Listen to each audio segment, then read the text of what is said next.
Exploring the invisible. Omitting possessive relative pronouns. Hello, language explorers. Today, we're venturing into an intriguing area of English grammar, omitting possessive relative pronouns. Don't let the jargon scare you off. It's a fancy way of saying sometimes we skip certain words in a sentence, but the sentence still makes sense. Intrigued? Let's dive in. First, let's establish what we mean by possessive relative pronouns. In English, relative pronouns are words like who, which, that, and yes, whose. But whose is special. It's possessive. It shows that something belongs to someone or something else. For example, in the sentence, "This is the man whose car is blue." The car belongs to the man. Why would we want to omit, or leave out, these possessive relative pronouns? In English, we often omit words to make our speech or writing more concise and fluent.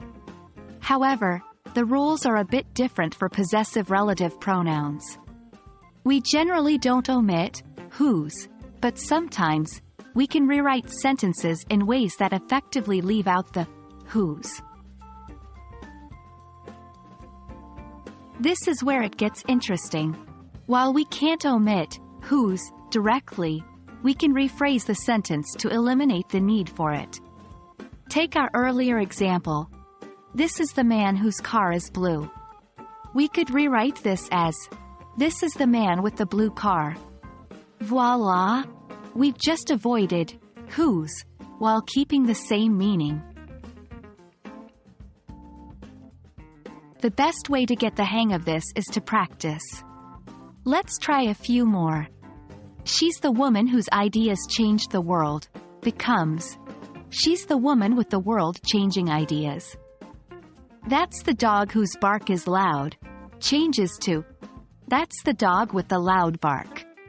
It may take some time to get used to this structure, but with practice, omitting possessive relative pronouns can become second nature. And that's a wrap on omitting possessive relative pronouns. Remember, English is all about flexibility and variety.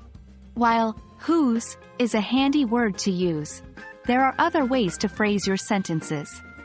Experiment with different structures and find your own unique style.